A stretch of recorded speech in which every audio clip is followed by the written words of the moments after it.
Alright, this video is to show you all Wampler Woods disc golf course. It's a 9-hole disc golf course recreated here at our house, with Shanna and I. I'm Greg. My wife Shanna here is doing the recording. But yeah, alright, let's show you the course.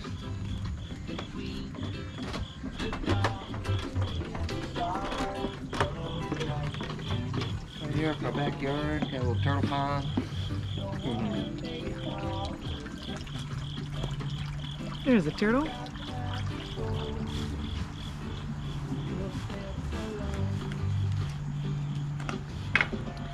Cool course map here that Shanna created. Starts with hole number 1. Every hole has its own name, and it's named after a person that or animal that lives here at the house. So hole 1 is Miles Marsh. Miles is our 1-year-old son. But yeah, Shanna will tell you about the hole names and the meaning behind them as we go along. All right, but here's hole 1, Miles Marsh.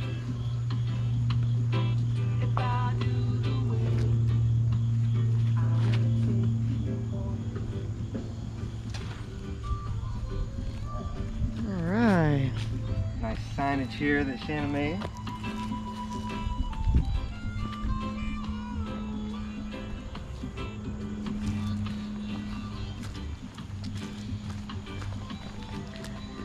So this hole, you want to go down the hill, and just around the tree to the left there, we'll see the hole.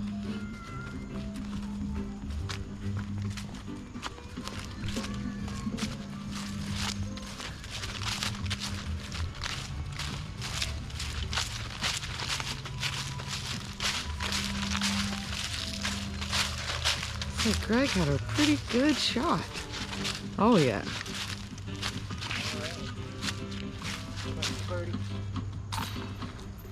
Nice birdie. All the holes are pretty short, you know, it is kind of a small space, but made the most of it. Average hole is about 200 feet. All par 3s, of course. And coming up on hole number 2, which is Missy's Mountain.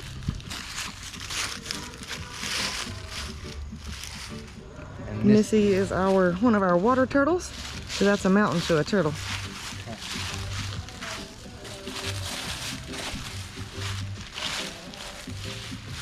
Oh, pretty pretty there. Nice straight shot, but there is some elevation and you have to go through this alleyway of trees.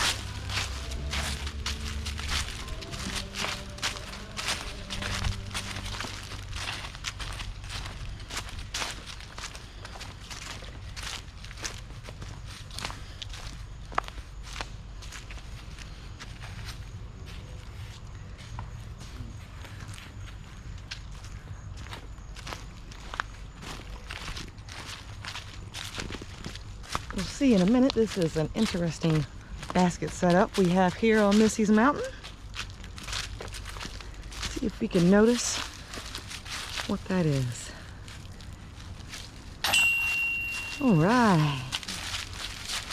Yeah, it didn't start off this way, but somewhat recently we turned this into a hanging basket. Gets kind of interesting after a few people hit it and it starts to move a little bit. See back there, you may see a green flag for an alternate hole to our next tee. All of them have alternate holes or pro tees.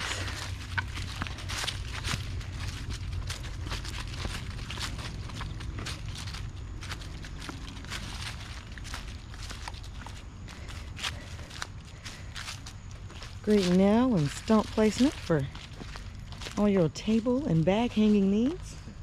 And here we are on hole number 3. Named after me, this is Greg Scully. All right, going back to that center red hole. Again, making good use of space. This hole is reused a few times. the gully, because this has a little washout area, and it's kind of down between the two hills. So yeah, we're going back to the center goal, we tend to call it, the red basket. All the others are black. But yeah, we actually only have 4 baskets, but with those 4 baskets, we kind of designed a 9-hole course. So, you know, obviously some of the fairways overlap, but it's fine for a backyard course. Nobody else is going to be following up behind you. All right. Except for when we have all campers down there. I have a large family.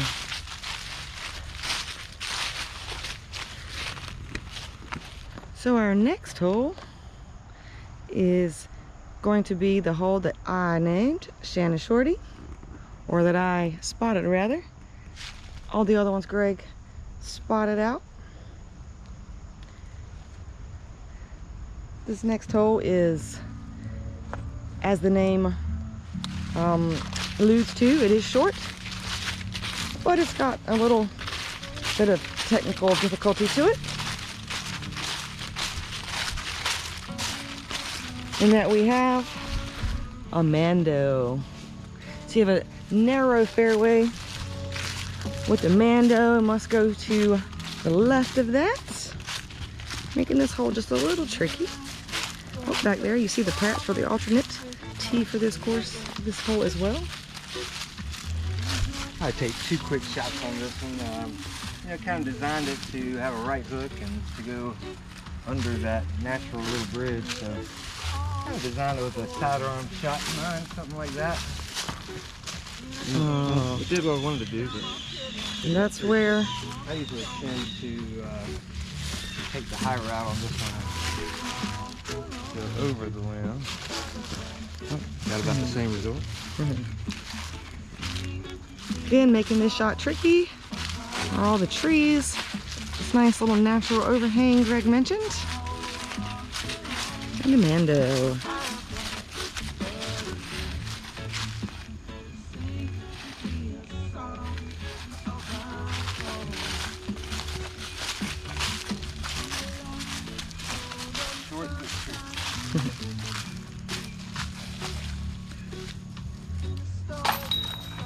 All right. Alright, well that was hole 3.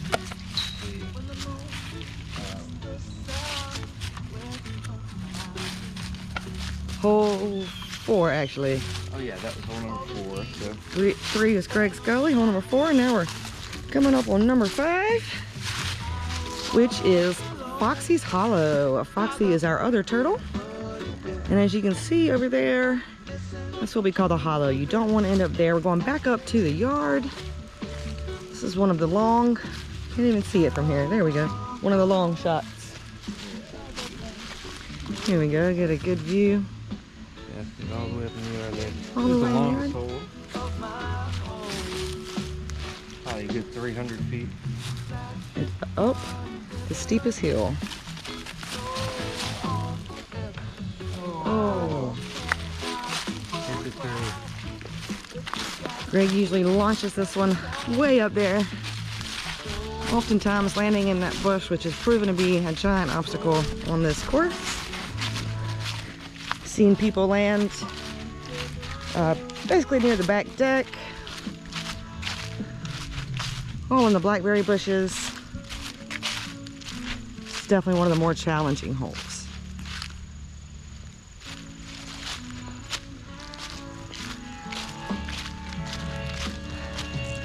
This hill has certainly got easier over time.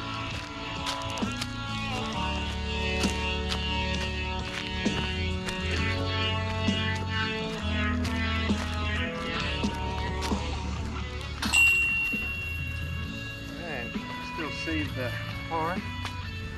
All right, and we'll head over to hole number 6. Back into the woods. This time going back down that hill. So appropriately, hole number 6 is named Sylvie's Sinker. Our cat Sylvie, as you want to sink this hole and go around to the right. Got a big right hook on this one. In the wintertime when it's not as grown up, you can you know, attempt to cut through the jungle there, but it's a little too grown up, except for the winter.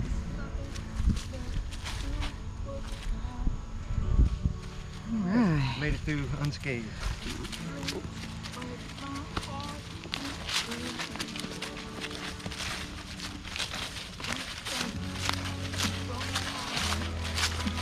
Greg does an excellent job maintaining the course, making sure it stays playable, not grown up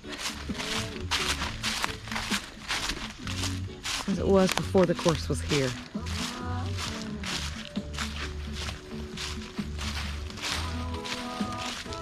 See, we are back to the center red.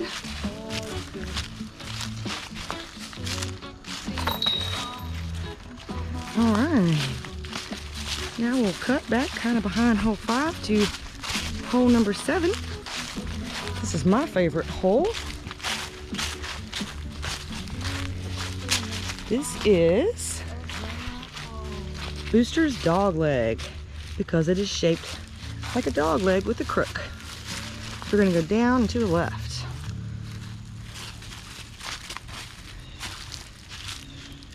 Ooh! Almost heard chains on that one. I think that was pretty close. It also has a downward slope to it. And again, that crook to the left, like Booster's dog leg.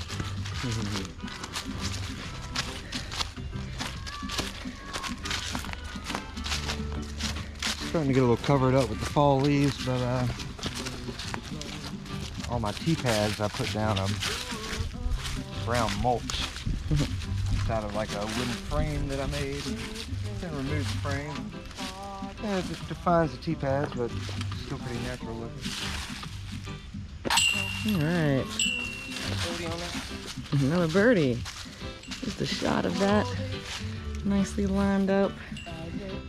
This little area over here is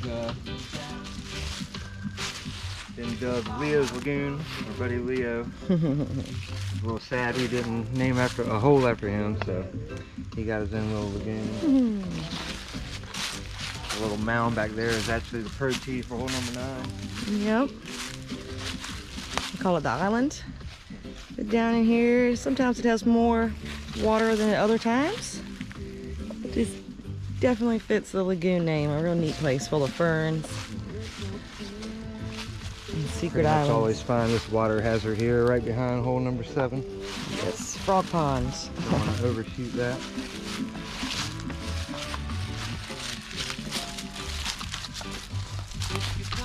Very close. If it goes all the way in, it's a penalty or stroke. And that there also helps makes a nice barrier to keep you from going too far when throwing on the dog leg. Going back up a slight hill to hole number 8. Pro tee green flags are back there. Yep, got the pro tee there. Hole number 8, which is Cardi's Corner. Cardi is a frog that moved into our turtle pond who said, "Okay." Obviously, so our name is Cardi. All right. Bug in my ear on that. There are some neat little trees. One of these trees went down from a tornado that circled our house a couple years ago. Very fortunate. While we hid in the basement, heard some pretty horrific sounds from outdoors that our house was passed by. Did come halfway down the road. Thankfully dipped into our woods. So back up a little bit of a hill. A lot of elevation on this course. Making for some great challenges.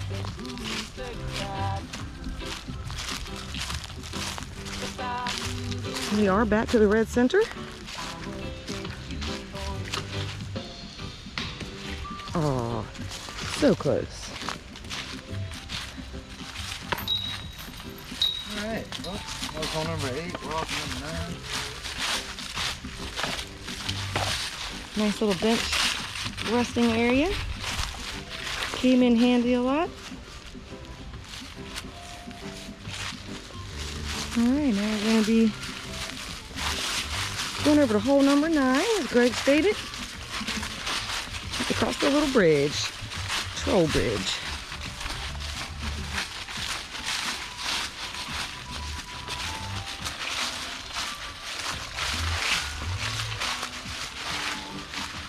Hole number 9 is back to the black basket in the yard. The same basket we used for hole number 5, but we're hitting it from a different angle. Another very challenging hole as you're going uphill and sharp to the right.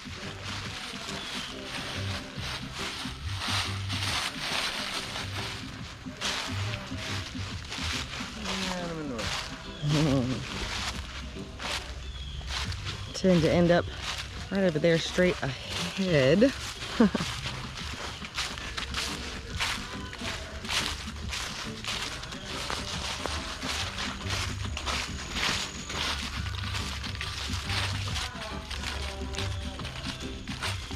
Alright, take it on home.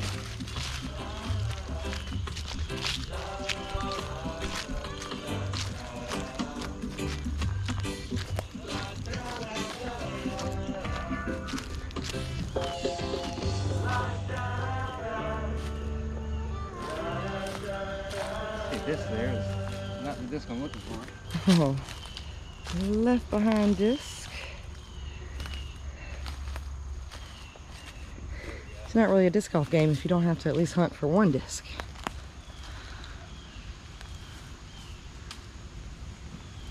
So close again. So close. Alright, tapping in for the car.